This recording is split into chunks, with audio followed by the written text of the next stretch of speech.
11.6ல 6th Shammah cot x by log sin x ஐ தொகையிடுக. அப்போ integration போட்டாச்சு, into dx போட்டாச்சு. Late t equal to நான் எடுத்துக்கிறேன் லாக்னு சொல்லிட்டு அது ஃபுல்லாகவே சேர்த்து எடுத்துக்கிறேன். கீழே இருக்கிற பகுதியை ஃபுல்லாகவே எடுத்துக்கிறேன். லாக் சைன் எக்ஸ்னு எடுத்துக்கிறேன்.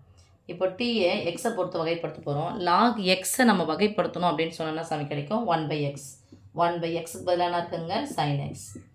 லாக் எக்ஸை வகைப்படுத்தினா 1/x இன்ட்டு சைன் எக்ஸை வகைப்படுத்தணும்னா காஸ் எக்ஸ். சைனை தொகைப்படுத்தினா மைனஸ் காஸ், வகைப்படுத்தினா plus cos into dx. Okay, இப்போது dt ஈக்குவல் டு இந்த காஸ் மேலே எடுத்துகிட்டு வந்துடலாம். காஸ் எக்ஸ் பை சைன் எக்ஸ்னா வரும், காட் எக்ஸ்னு வருமா? காஸ் ஒரு காஸ் பை சைன் என்ன சொல்லுவோம்? Cot x into dx. இப்போ எடுத்துகிட்டு போகலாம் சாமி. Integration cot x by log sine x into dx equal to cot x into டிஎக்ஸுக்கு பதிலாக நம்ம என்ன போடலாம்? டிடி போடலாமா? டிடி பை இதுக்கு பதிலாக என்ன போடலாம்? டி போடலாம்.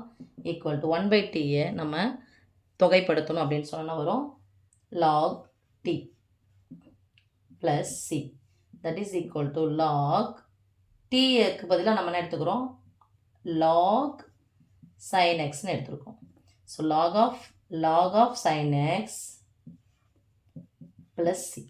அவ்வளோதான், எழுதிக்கோங்க.